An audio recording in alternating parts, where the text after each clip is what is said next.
Untuk bintang tamu pertama kita hari ini, seperti biasanya kita akan kasih tahu profilnya dulu. Seorang pria, ya kan? Dia lebih tinggi dari gua, lebih kurus dari gua. Kemudian dia juga adalah seorang agak membingungkan karena perjalanan hidupnya naik turun, tapi sekarang naik sekali. Tapi kita pengen tahu tuh naik turunnya kenapa? Dari seorang mungkin pemusik, terus kemudian menjadi seorang sinetron, ya kan? Mungkin musik udah mulai nggak laku, dia main sinetron nggak laku juga, dia akhirnya mengawini seorang pemusik, ya kan? Yang bisa main musik, yang bisa menyanyi. Nah, sekarang ini dia terpanggil untuk berbalik ke jalannya Tuhan. Nah, pengen tahu bagaimana sih perjalanan seorang ini nih, seorang laki-laki yang luar biasa ini. Inilah dia, Marsha Manopo.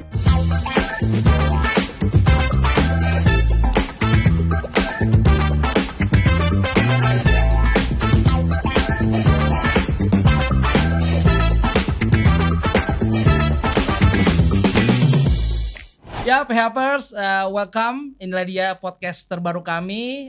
Tentunya kita berdua di sini ingin memberikan dan juga membagikan, karena kita tahu bahwa dalam setiap perjalanan kehidupan itu banyak sekali pelajaran yang bisa diambil.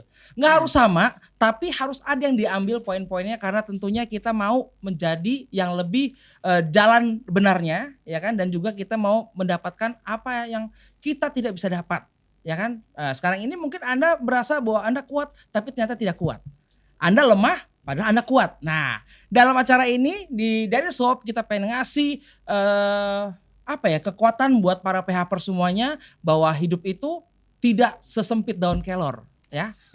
Itu dia. Jadi luas dunia ini. Jadi kalau pengen tahu, pengen dapat soal harapan apapun dalam kehidupan Anda, tetap tonton channel ini, There is Hope, ya. Yes. Nah, kalau dia itu artinya Dio. Kalau apa artinya Apo. Inilah dia, Marsha Manopo. Yeah.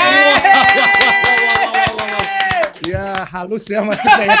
Iya dia artinya apa? Iya. Sabar ya Pak. Nggak nyangka ya? Nggak nyangka kan? Wow, mind blowing. Iya. Kamu nggak nyangka saja, nggak tahu kalau itu bisa keluar dari mulut saya. Baik, welcome Marsha Manopo. Iya, selamat datang. Terima kasih, thank you loh udah diundang di There is Hope loh. Aduh. Ya. Ini aku tahu ini ratingnya tinggi banget kan. Amin. Iya. Kita aminkan saja. Iman. Iya. Oh, iman kita enggak? Oh, iman kita juga. Oh iya. Aduh, Marsha, thank you banget udah mau datang ke There is Hope. Kita tahu semua para viewers semuanya pengen tahu banget nih cerita seorang Marsha Manopo yang dulunya seorang pemusik, terus menjadi seorang pemain sinetron dulu sempat juga. Nah, soal karir dulu deh, kita ngomong soal karir. Dulu gimana? Apa sih yang lu dapat dulu tuh? Dulu tuh memang awalnya kan bokap karena musisi kan, musisi Indonesia, Jimmy Manopo. Kalau yang sekarang mungkin nggak tahu anak-anak sekarang ya, anak-anak zaman dulu tahu. Dulu Jimmy Manopo adalah seorang drummer, dia The Rollies. Lagunya gini, cinta yang tulus di dalam hatiku. Kok gitu? Enggak gitu aja. Salah. Itu sekarang. Itu cover sekarang kali. Cover sekarang ya.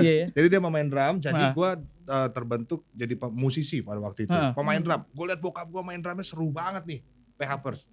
Akhirnya aku memikirkan, Kok tahu? Tahu apa? Itu penonton kita PHPers. Ya kan ratingnya udah tinggi. Amin. Jadi tahu dong. Tunggu dulu, dengerin dulu. Iya. Terus abis itu udah akhirnya ngelihat bokap karena keren banget, jadi hati pengen ngeband nih. Wah, karena kan darah juga itu mengalir kan. Ya. Betul. Jadi pengen banget jadi ngeband gitu, drummer dan lain sebagainya. Nah awalnya baru tahu loh kalau ternyata keluarga Manopo itu bukan darah ya, stick ya, apa drum? Yang keluar? Enggak darah dong. Darah musik maksudnya. Darah musik, iya. Bukan darah muda, kalau darah muda plus. Ini Rollies, darah musik. Beda. Iya. Terus lanjut dong. Abis itu, nah karena dia musisi, gue jadi pengen tuh. Karena ngeliat tiap hari bokap lo main musik. SD mulai main drum, tapi waktu itu pengen main drum kan, pas pengen main drum ditolak. Maksudnya ditolak siapa? Ditolak band SD. Oh, sempat ngedaftar dulu? Udah daftar, ditolak dari SD bro. Kenapa? Menurut mereka kenapa? Kurang jago. Padahal gue pikir bokap gue legend bro. Oh iya, dia gak kenal. Gak kenal pas, gue juga dong main drum dong, gue yang main drum dong. Sorry Sya, udah ada pemain drumnya, ditolak. Dari SD sudah ditolak. Dari SD sudah tertolak? Sudah tertolak. Kemudian apa yang lo lakukan? Main gitar. Jauh amat. Iya, jauh makanya. Okay. Tapi abis itu ngomong ke bokap kan, waduh akhirnya dari situ mulai SMP diajarin bokap main drum. Terus diajarin bokap. Akhirnya pertama kali SMP dan SMA itu main drum. Waktu itu masih bareng satu band namanya Marshmello. Ada Elo Tahitu di situ. Marcelo Tahitu dan ada Mercy di situ. Kakaknya. Jadi Om Mingus, Tante Diana Nasution, almarhum, dan bokap jadiin satu band. Gue, Marcelo, sama dan yang lainnya namanya Marshmello. Asik. Main ngeband, akhirnya bubar. Sempet enggak, itu latihan doang. Oh, manggung juga. Berapa lama itu kira-kira? Ya, sebulan lah. 2 tahun kayaknya. Oh, 2 tahun. Cepet ya. Cepet 2 tahun. Abis itu kalau nggak salah Elo dia solo karir kan, mulai album yang perdana tuh.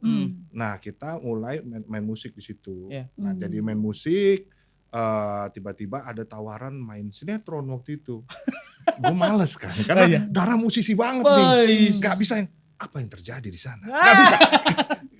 Susah ya, gak masuk. Jadi gak mau Pak, tapi bokap udah kamu ikut aja. Justru bokap lo? Bokap gue yang nyuruh gitu ya, karena Pak Jimmy udah bersabda ya. Jimmy 5 ayat 3 ya. Jadi ya gue jalanin juga. Ya udahlah, gue casting asal-asalan tuh. Keterima. Nggak niat ya? Nggak niat, iya. Malah keterima. Atau mungkin bokap nyogok kali. Gak tahu juga. Apa tuh peran yang pertama lu dapet? Jadi ceritanya perannya ada anak SMA baru pulang dari luar negeri. Ini sebagai peran utama? Pembantu utama. Iya. Jadi datang terus ya sok-sok English gitu. Ya I think like well you know like my god ya. Akhirnya jadi anak SMA di situ. Udah main sinetron. Ya lama-lama musiknya ketinggalan. Nah, terus main musik. Jadi itu ganti-gantian tuh sinetron musik. Nah, sampai suatu saat ada satu stasiun TV yang nawarin, Marsha mau gak jadi host? Loh, aku gak pernah nge-host loh. Gitu. Host apa nih? Adalah host jalan-jalan gitu. Namanya Koper. Host itu bukan yang serem itu? Hah? Yang serem? Host. Oh, ghost. Salah. Biar lucu aja. Lucu loh itu. Iya. Oke, jadi host tawaran jadi host. Iya, jadi host. Kok gue ya? Kenapa ya? Aku gak pernah nge-host loh, gue bilang sama tim acaranya gitu. Gak apa-apa, kita cari figur yang kayak Kak Marsha. Oh gitu. Acara apa nih? Jalan-jalan Kak. Oh gitu. Oh iya boleh. Makin seneng dong ya. Makin seneng, traveling soalnya. Oke. Nah pas dateng, apa nama acaranya? Koper dan Ransel. Oh itu dia gue ingat. Gue baru tahu tuh, ternyata mereka cari muka-muka Ransel. Otak dong. Iya, kayak gue mau seneng jadi gak jadi. Kita emang cari muka-muka yang Ransel Kak, yang Koper udah ada nih. Jadi kalau Koper itu kan yang mewah-mewah. Iya betul. Nginepnya Ini di Ransel. hotel. Ini Ransel yang nginepnya di tenda. Gitu bro. Tapi ya gak apa-apa juga. Tertolak kedua. Oke. Iya, tapi abis itu nge-host panjang. Nah, singkat cerita abis itu mulailah mulai pelayanan lagi, mulai masuk di dalam pelayanan. Ya saat berkarir tuh apa aja sih yang sudah didapatkan selama mungkin dipercayakan atau diminta sama papa ya? Itu apa sih yang didapetin dari seorang seniman? Apa namanya bisa dikatakan? Seniman dia pemusik, aktor. Ya. Terus udah gitu main sinetron. Itu dapetnya apa tuh yang udah didapetin gitu? Dapatnya mungkin ini kali ya, rasa percaya diri kali ya. Soalnya dulu kan aku orangnya pendiam banget. Apalagi drummer kan, pasti nggak ngapa-ngapain diem gitu aja ya. Malu banget. Sekarang malu-maluin ya. Emang pemalu dan emang dasarnya kan gamers, jadi pengennya di rumah terus. Introvert gitu ya, tertutup. Gamers dulunya. Gamers. Apa sih game lo main apa? Oh banyak, ada MMORPH, pokoknya game-game yang naikin level lah gitu. Jadi udah nafsu banget tuh, jadi di kamar aja. Oke. Terus juga main drumnya kan juga di belakang, bukan as a di depan ya. vocaler. Betul. Ya kan? Bukan di front ya. Bukan, jadi nunduk terus. Nah tapi akhirnya belajar dari pas jadi main sinetron kan kamera di depan muka. Kepercayaan gitu. diri itu ya. Iya itu mulai. Close up ya. Yang cuman setengah. Gitu. Jadi ya itu yang mulai kebangun terus juga, dan juga kalau host kan memang untuk memperkenalkan sebuah daerah. Jadi mungkin di situ kata-katanya yang dilatih. Mulai terlatih. Hai guys, kita lagi ada di sini nih gini gitu. Tapi waktu itu tuh nggak bisa yang kayak Brother Reza, bukan yang bener-bener yang formal tuh nggak bisa. Jadi kalau formal tuh agak deg-degan. Lu gak tau gue juga deg-degan kali. Iya, udah ganti berapa kali celana. Saking basah keringetannya. Iya. Gak bisa bro, bener ya. Tapi semua belajar sih. Gue juga tadi juga gak bisa. Cuma karena belajar. Jadi yang didapatkan itu adalah bagaimana secara karakternya itu makin diubahkan ya. Iya, makin percaya diri aja sih. bisa ngomong gitu, nggak terlalu introvert juga. Nah terus yang kagetnya gue adalah gue melihat seorang Marsha tiba-tiba banting setir. Padahal dia nggak banting setir, dia kan banting hidupnya maksudnya banting tulang. banting tulang untuk keluarganya ya. Untuk gue karir. pengen tahu kenapa sih kok tiba-tiba seorang Marsha Manopo itu tiba-tiba memutuskan untuk pindah kepada yang jalurnya, namanya ranah pelayanan dan yang pasti untuk satu yang dipercayakan mungkin lebih lagi yang lebih ke spesifik ke agama ya. Betul. Ya. Kan soalnya banyak orang bertemu atau kembali itu banyak cara-caranya gitu ya. Dan gue pengen tahu dari seorang Marsha Manopo nih buat PA semuanya mungkin ternyata di panggilan gue nih apa sih yang momen apa yang membuat lu berbalik? Saya nunggu loh. Sedih banget. Tisu gak ada. Belum. Kanebo. Kok kanebo ya bro? Takutnya banyak. Langsung kering dong. Aduh ini maksudnya pengen sedih nih. Iya. Musik. Oh gak ada. Ya pertama memang awalnya itu karena kisah bokap sakit waktu itu kan. Bokap sempat sakit. Hepatitis kalau gak salah. Nah gue memang udah Kristen. Itu usia berapa sih? Itu usia SD lah. Itu masih SD. Iya. Bokap itu sakit, nah gue tuh kayak udah Kristen tapi masih belum sungguh-sungguh, cuma tahu Kristen minggu ke gereja cukup selesai. KTP lah ya. Apa tuh? KTP. Kristen tanpa perubahan kalau kata tanpa perubahan tanpa pertobatan. Nah itu dia. Pokoknya tahu aja kalau Kristen minggu ke gereja. Sama bokap sakit waktu itu. Nah karena pada zaman dulu tuh memang keluarga kita memang cukup rusuh. Nyokap kan kedar. Nyokap kedar. Terus udah gitu bokap juga dia itu dulu kan karena lagi ngetop-ngetopnya, ganteng lagi. Jadi siapa yang gak kenal Jimmy Manopo? Itu dia. Makanya tiap ketemu acara gue, TVRI, tiap ketemu gue anaknya Jimmy Manopo ya. Gue gak dikenal. Iya. Malah bokapnya? Malah bokapnya, gak apa-apa juga. Gak apa-apa sih. Nah akhirnya bokap sakit, dulu bokap juga suka pesta gitu ya, mabok dan lain sebagainya. Keluarga juga senang judi, Natalan tapi judi dan lain sebagainya. Jadi memang keluarganya tuh Kristen sih, tapi nggak menghidupi kekristenan itu dengan sungguh-sungguh sebetulnya. Sehingga lahir ya bokap sayang, tapi sayangnya itu beda lah. Dia sayangnya ngasih barang, tapi waktunya nggak ada gitu. Betul. Sampai suatu saat memang ngelihat ada ibaratnya bokap kan keras orangnya kan waktu itu. Sempat ada kekecewaan juga buat bokap. Dari lu ya? Dari gue. Sempat ada kekecewaan. Nah pas bokap sakit tuh, gue jadi dalam hati tuh kayak, wah nanti kalau gue udah gede, udah gue hidupin nyokap sama kakak gue aja. Udah gitu. Ada kepikiran seperti itu loh? Udah ada kepikiran seperti itu. Jadi pas bokap sakit, gue tuh kayak, ini nih gara-garanya nih konsekuensinya mabok terus sih gitu. Karena pahit pada waktu itu. Nah tapi akhirnya ada satu kakaknya papa yang dia bilang, Marsha, kamu mau nggak keluarga kamu dipulihin gitu. Dalam hati gue ngerasa ya mau lah. Kamu berdoa sama Tuhan Yesus katanya gitu. Nah dari situ gue ya udah kalau berdoa sama Tuhan Yesus ya udah boleh. Tapi pada saat itu doanya nggak yang kusuk gitu. Bapa di dalam kerajaan surga. Enggak ya. Tapi yang kayak nantangin. Kayak nantangin Tuhan kalau emang benar-benar Tuhan ada, Tuhan Yesus ada, aku mau keluargaku dipulihin. Tapi aku nggak mau setengah-setengah. Aku mau 100% keluargaku dipulihin. Baru aku mau melayani Tuhan. Lu bicara begitu sama Tuhan? Bicara gitu, nantangin. Karena pada saat itu kan mungkin Marsha belum dewasa di dalam kerohanian ya. Iya, jadi kayak antipati gitu, skeptis gitu. Kayak, mungkin ada kekecewaan juga gak sih bokap? Ada kekecewaan. Bokap lu sakit kok gak ada Tuhan mana gitu mungkin. Iya, justru malah gimana ya, malah lo emang enak gitu bro dalam hati. Iya. Karena bokap kan mabok. Kurang ajar gitu, emang ya. Iya juga sih. Tapi dari situ gue ngeliat bahwa kasih Tuhan tuh luar biasa. Gue tuh ngeliat kayak gak ada harapan di keluarga gue justru. Kayak ini keluarga hancur lah, kenal Tuhan dan lain sebagainya. Nah pas tante gue ngomong gitu, gue berdoanya gitu. Tapi itulah baiknya Tuhan ya, dia selalu ngelakuin duluan kan. Nah di situ gue ngeliat bahwa dia jawab semua doa gue maksudnya. Dan akhirnya waktu itu bokap tuh nggak mau ke rumah sakit, tapi akhirnya bokap ada beberapa hamba Tuhan datang didoain. Dan singkat cerita bokap sembuh dari hepatitis pada waktu itu. Hepatitis B atau C gitu lupa. Mujizat Tuhan. Mujizat Tuhan. Udah kuning soalnya papa tuh. Nah dia sembuh dan ternyata gak setengah-setengah, nyokap akhirnya percaya sama Tuhan Yesus. Gitu. Nah gue lihat di situ, wah ini nih pemulihan 100% nih. Tapi ternyata perlahan, tapi ada waktu itu kan? pas bokap sembuh, nyokap langsung Oke. dia langsung nerima Tuhan Yesus gitu, di-guide-kan. Okay. Wow. Nah setelah itu ternyata nggak sampai situ, 100%-nya Tuhan tuh beda. Justru keluarga besar kita dipulihin, keluarga besar mamaku waktu itu. Jadi pas Natalan udah nggak judi lagi, udah nggak mabok-mabokan lagi. Nah gue lihat di situ, aduh Tuhan kita ini udah hancur banget loh.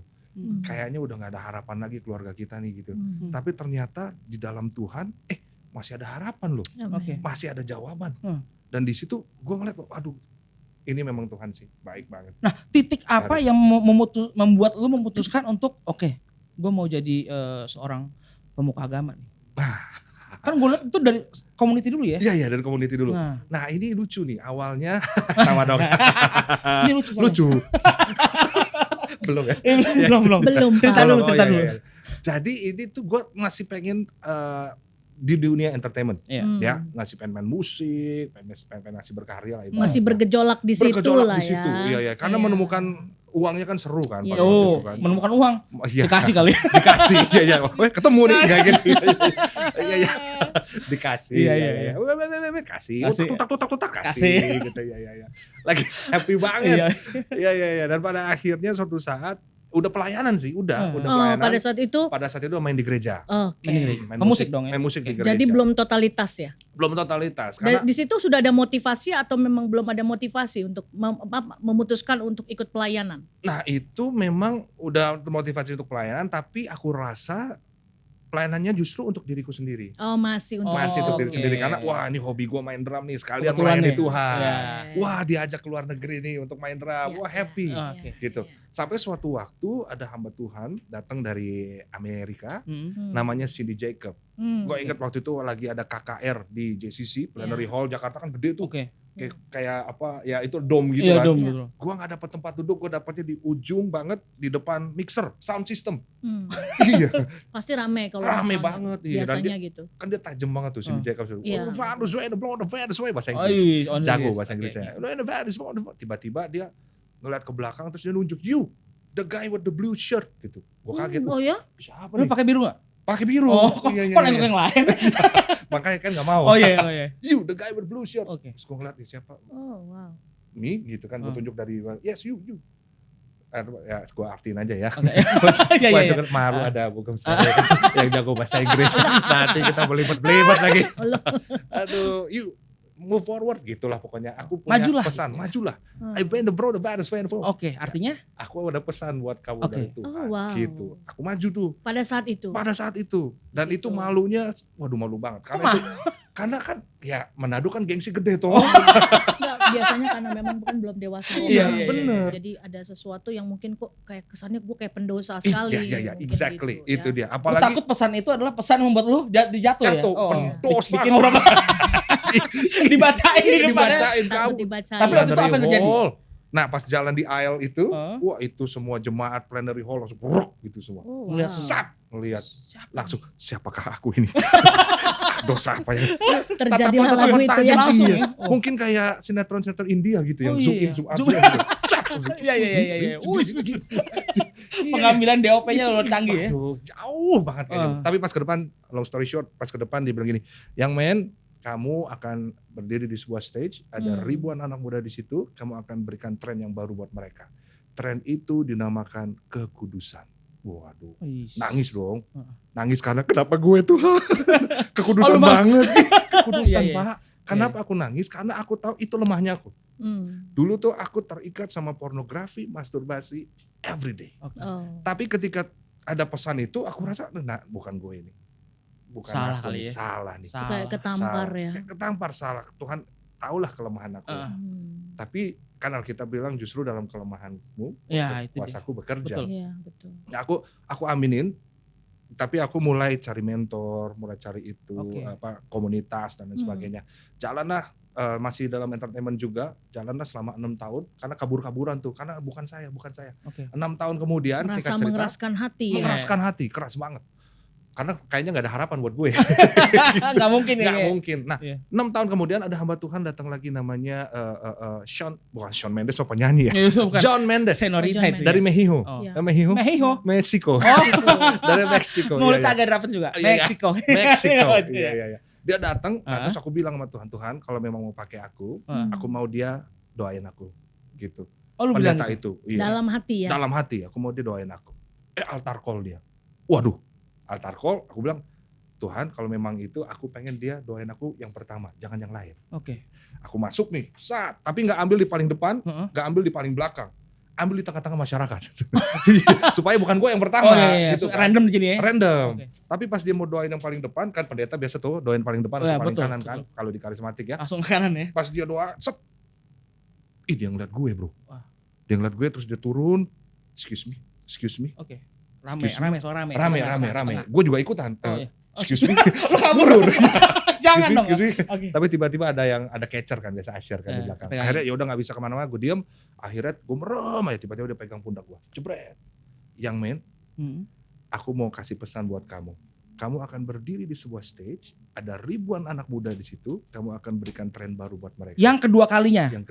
Namanya kekudusan. Nangis gue di situ bro.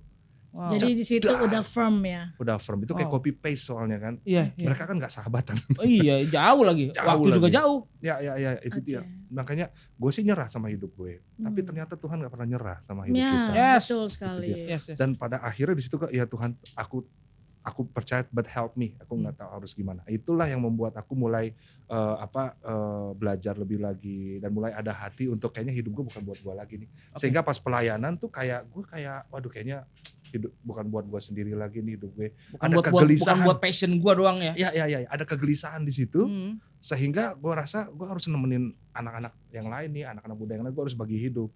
Memang gue musisi, tapi gue juga harus bagi hidup buat orang lain.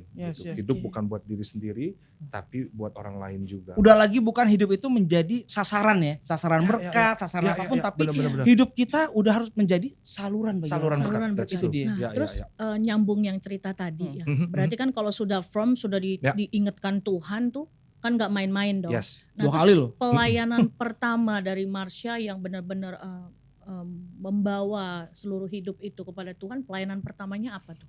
Membuka pelayanan pertama untuk pengembangan sih membuka komunitas yang kita bangun. Awalnya memang aku udah pimpin komsel sih, cuman masih nggak ngerti gara-gara kalau aku kerja ya komsel aku tinggalin. Pada saat itu. Pada saat itu, sorry, gua kerja. Masih belum serius banget. Serius banget. Nah, setelah itu, gitu. Setelah itu pelayanan pertamanya? Nah, pelayanan pertama bikin komsel justru di rumah kecil-kecilan. Nah, aku bilang sama anak-anak yang datang, kalian boleh kesini 24 hours. Ini anak-anak muda semua? Anak-anak muda. Yang mereka 20-an waktu itu. Okay. Mereka datang ke kita karena pengen cerita, Kak, gue pengen curhat, gue pengen ini gitu. Dan pada akhirnya dari situ kita buka pemuritan itu di rumah. Pemuritan ya? Iya, pemuritan. Akhirnya pas mereka curhat, mereka datang ternyata benar 1:30 pagi, jam 1 pagi karena mereka kalut. Ada yang tangannya udah dibeset-beset gitu. Kak, gue mau bunuh diri nih, gue putus pacar. Banyak gitu, yang hopeless ya? Banyak yang hopeless banget. Nah, aku di situ ngeliat kayaknya kita harus hadir personally buat mereka. Betul. Karena Tuhan Yesus juga hadir personally buat kita kan. Amen. Itu yang buat aku kayak gue harus hadir personally buat mereka. So disitulah kita nggak di mimbar, nggak di apa, karena yang aku tahu langsung dulu kan touching biasanya one by one. Yes, langsung touch one by one. Nah di situ ternyata banyak yang mengalami Tuhan dan mulai mereka ajak teman-temannya yang ngalamin hal yang sama, yang mungkin putus harapan. Mereka datang, akhirnya kita kumpul di situ mulai banyak. Dan akhirnya mereka, Kak, aduh aku punya kerinduan untuk ibadah. Tapi awal pertama pelayanan ya di rumah itu, ketika nggak ada lampu, nggak ada fasilitas apapun juga. Karena intinya biasanya itu bermultiplikasi. Jadi apapun itu mungkin ya PHPers perlu ingat kalau memang ada masanya Tuhan sudah suruh kita datang kepada Tuhan ya. Apapun background kita. Biasanya kita harus bermultiplikasi. Jadi enggak hanya untuk kita sendiri atau orang terdekat kita, tapi justru untuk banyak orang, dan itu yang saya lihat dari seorang Marsha Manopo. Sampai istri pun ikut melayani ya. Ikut ya. Awalnya begini sih. Awal gini. Iya dong. Tapi sebelum ngomongin soal awalnya bertolak belakang, gue pengen tahu nih sebagai Marsha Manopo nih kan perpindahan hidup dari yang tidak kudus menjadi kudus sekarang ya kan. Nah, itu bagaimana cara lu mengendalikan itu? Itu dia. Antara dari gelap ke terang. Tapi kalau memang dari Tuhan biasanya nggak susah. Ya itu dia. Awalnya aku exhausted juga karena ngerasa udah pelayanan, tapi masih jatuh dalam dosa. Yang keterikatan itu, pornografi, masturbasi. Meskipun sekarang udah bisa nahan, seminggu jatuh, 2 bulan jatuh. Pada saat itu. Tapi akhirnya aku capek sendiri tuh. Ini sebelum jatuh komunitas jatuh tisunya apa gimana? Jatuh mukanya. jatuh lagi lah dalam dosa ya. Dalam dosa ya. Nah, di situ aku mulai capek, exhausted, ngerasa kok gue pelayanan tapi kayak gini. Tapi ternyata di situ aku ngelihat bahwa aku salah fokus. Fokusku tuh justru kepada dosanya. Bukan kepada kasih Tuhan. Manusia cenderung melakukan hal-hal yang di pikirannya dia. Termasuk aku. Termasuk kita semua lah. Aku kasih contoh ya. Kita eksperimen. Tatap mata saya ya teman-teman PHPers. Tatap mata saya ya. Blur. Oke. Jangan pikirin Lisa Blackpink. Jangan dipikirin. Aduh jangan dipikirin. Oh iya habis tiketnya. Ada yang komen. Ada yang komen. Nyusul ya. Mungkin dia butuh harapan. Iya. Datang dong. Nah. Jangan pikirin Justin Bieber. Gak jadi konser. Jangan dipikirin Justin Bieber. Nah, kadang tuh kita pikirin dulu baru jangan. Betul. Ya kan Justin Bieber jangan dipikirin. Oh iya nih Justin Bieber. Oh jangan dipikirin. Udah keburu kebayang baru dijanganin. Sama susah. kayak gitu. Lisa Blackpink kelihatan baru dijanganin. Sama waktu itu gue juga gitu, jangan jatuh lagi please, jangan jatuh dalam dosa, jangan nonton porno, malah kepikiran situ terus. Pas kosong, wah kosong nih lumayan nih. Seru nih, gak ada orang nih. Malah kepikiran, fokusnya di situ. Fokusnya jangan ke dosanya. Karena itu akan capek. Akhirnya waktu menemukan Injil dalam hidup kita, gitu ya, Kristus mati buat kita ketika kita masih dalam keadaan berdosa. Roma 5 tuh. Nah itu yang membuat aku gila ya Tuhan segitunya sayang sama aku ya. Aku masih berdosa juga dia mau bantu aku, keluargaku dipulihkan, aku diangkat sama Tuhan, diselamatkan. Aku tahu bahwa hidupku berharga karena Tuhan. Itu yang fokusnya berubah kepada kasih Tuhan. Kasih Tuhan. Sehingga yang ini malah jadi gak kepikiran. Malah itu membuat lo jadi gak jatuh-jatuh lagi. Gak jatuh-jatuh lagi. Karena tiap hari aku harus aku bisa bilang aku harus khotbahkan Injil dalam hidupku setiap hari. Karena manusia tuh berdosa banget. Kita perlu Yesus setiap hari, perlu bertobat setiap hari. Sehingga kita setiap hari tuh aduh Tuhan mau lakuin itu juga kasih karunia Tuhan ada tuh. Tuhan udah baik sama hidup kita, Tuhan berharga. Jadi itu yang membuat kita oh ya Tuhan please help me, jaga, lindungin aku. Udah di situ lepas sama sekali dari situ. Ya. Nah, ngomongin soal tadi balik lagi soal sama istri. Awal-awal pelayanan. Kenapa istri maksudnya lu kok kudus banget sih apa gimana gitu? Apa jangan dibilang, gue nikahin Tuhan ya gitu ya? Gitu gak? Dia pikir dia nikahin entertainer. Oh iya. Iya. Pada saat itu memang ketemunya sama istri emang sudah Marsha memutuskan pelayanan atau memang masih dalam dunia keartisan? Masih setengah-setengah. Sembari. Waktu itu sembari. Jadi pada saat itu pacaran 4 tahun masih setengah-setengah. Belum murni meninggalkan keartisan atau memang sudah? Iya, masih mikirnya tuh kerjaan kita adalah ya di entertainment gitu. Jadi pelayanan ya oke lah, sambilan lah bisa lah gitu. Selama 4 tahun ya pacarannya? Kita pacaran 5 tahun. Oh 5 tahun iya, 5 sebetulnya. Tahun. Nah terus di situ ternyata udah mulai bangun komunitas kan setelah kita nikah setahun tuh. Bangun komunitas, jebret. Tapi yang menarik adalah di situ ternyata Sinta kan waktu itu lagi masuk OVJ tuh, prime time. Terus kita sibuk-sibuknya. Terus kita juga ada acara jalan-jalan, weekend list namanya, bareng-bareng tuh. Nah pas bangun komunitas, tiba-tiba. Pakai hak loh. Iya tiba-tiba pas bangun, hostnya diganti bro. Yang weekend list ya biasalah acara kan gitu ya, you know. Tiba-tiba diganti tanpa pemberitahuan. Waduh diganti, oh aman, masih ada OVJ. Prime time, artisnya bagus-bagus. Walaupun 6 bulan ya. Iya. Cair. Iya benar. Curhat ya. Iya. Pokoknya ada OVJ tuh. Sinta nyinden, wah streaming, wah masih aman lah, masih bisa bareng pelayanan nih. Masih bisa. Ternyata itu Sinta pas di situ tutup OVJ-nya. Pernah tutup kan dia bungkus. Gue kaget ya. Bukan COVID. Memang udah bungkus dulu. Acaranya bungkus. Udah Gue kaget juga, ya. Waduh kok bisa bungkus ya Tuhan pas lagi Sinta ada di situ.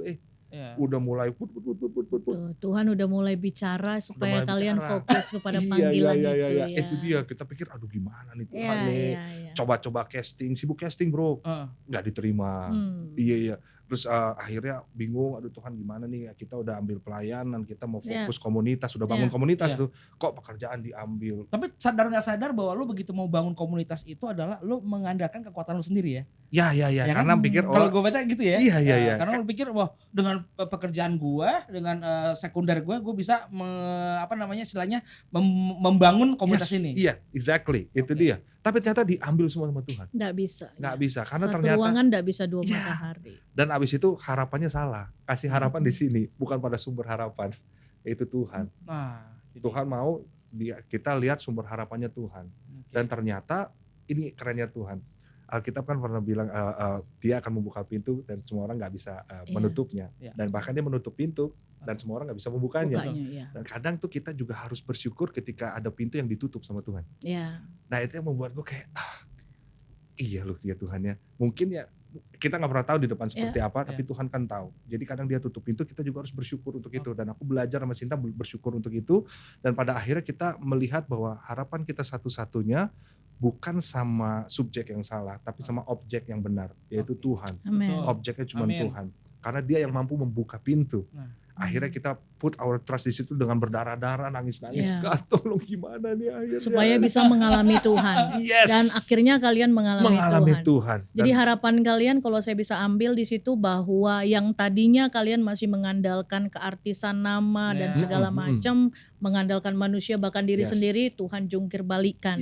Dan intinya yang memang keren banget PHPers bahwa kita bisa belajar dari Marsha Manopo bahwa dia itu selain peka dengan suara Tuhan dan tunduk taat kepada apa yang Tuhan mau. Walaupun mungkin harus dijeger dulu sama keadaan, situasi. Seolah-olah gak ada pintu. Kadang-kadang kan kita bandelnya di situ. Kan main, betul. Itu keren banget. Terus pengen tahu dong tips dong buat anak-anak muda atau PHPers semuanya lagi nonton nih. Tips dari seorang Marsha Manopo buat mereka yang baru mau mulai pelayanan nih. Nah, sebagai orang yang udah pernah ngerasain itu semua gimana? Dan satu lagi, mungkin bagi yang merasa PHPers kayaknya pendosa padahal sih di mata Tuhan gak ada yang seperti itu. Kalau memang kita mau berbalik kepada Tuhan ya. Mungkin bisa kasih. Ada satu ayat yang aku pegang sampai saat ini. Memang Yeremia 1 gitu ya. Yeremia 1 kita bisa melihat bahwa di situ dibilang sebelum aku membentuk engkau dalam rahim ibumu, aku sudah mengenal engkau, aku sudah menetapkan engkau menjadi nabi buat bangsa-bangsa. Aku pikir ini buat Nabi Yeremia, apa hubungannya sama aku gitu kan. Tapi abis itu ternyata kita semua lahir dari rahim ibu. Dan yang menarik adalah aku pikir dulu aku bukan siapalah Tuhan mau pakai aku pendosa, aku nggak punya kemampuan apa-apa, nggak bisa apa-apa, kan iblis selalu begitu ya. Tapi ternyata di situ ada satu ayat yang menarik buat aku bahwa setiap kita itu untuk benih yang berusaha masuk sel telur ibu itu kan ada maksimalnya ada 500 juta benih, teman-teman. Yang mereka lakukan di situ mereka kuat-kuatan, sikut-sikutan, waduh dan segala macam. Berjuang sampai siapa yang terkuat sampai akhir garis finish gitu kan. Masuk ke situ Masuk ke sel telur. Tapi di situ Tuhan bilang aku sudah kenal kamu, aku sudah tetapkan kamu. Jadi dari 500 juta calon manusia yang mau lahir di dunia ini, dia udah tahu kita dan akhirnya kita yang jadi pemenangnya. 1 banding 500 juta itu Tuhan. Dan buat aku di situ ya kita semua yang keluar di dunia ini, kita itu bukan kesalahan. Kamu bukan pecundang, tapi kamu adalah pemenang-pemenangnya Tuhan. Yang Tuhan punya rencana di dalam hidup kita. Tuhan kasih harapan untuk kita bawa harapan lagi kepada dunia. Keren. Jadi pokoknya ada yang diambil dari seorang Marsha Manopo nih menarik banget tadi dibilang adalah begitu kita nyerah, Tuhan tidak pernah nyerah sama kita. Iya, Tuhan ambil alih. Jadi kalau Tuhan tutup pintu, bersyukur akan itu karena Tuhan yang melakukannya. Yang membuka pintu dengan banyak hal ya. Jadi kalau bisa saya ambil dari benang merahnya dari apa yang menjadi kisah Marsha Manopo bahwa apa yang mungkin terlihat bodoh bagi dunia, ya itu justru yang akan mempermalukan orang-orang yang berhikmat, orang-orang yang mungkin merasa dia mampu, merasa dia gue layak nih. Nah justru itu mempermalukan karena apa yang sudah menjadi panggilan pilihannya Tuhan, Tuhan itu Tuhan yang bertanggung jawab dan itu keren banget. Jadi kita sangat diberkati luar biasa. Amin. Pokoknya apapun yang PHPers sekarang ini rasakan dan juga alami, ingat masih ada Tuhan, masih ada jawaban dan masih ada harapan. Ya, jangan lupa like, share, comment, and subscribe. There is hope dan juga jangan lupa follow IG-nya di TIH_bukan official. Yes. Kok kenapa bukan ya? Iya, oke, nggak apa-apa, di follow aja ya. Yang penting di follow ya. Yang penting jangan nggak di follow, tapi tapi harus di follow ya. Terima kasih sekali lagi buat Marsha Manopo. Thank you semuanya. Tuhan berkati. God bless, maju terus. Salam sama istri. Amin. Salam balik katanya. Salam balik. Oke, thank you Febers. Bye. Bye.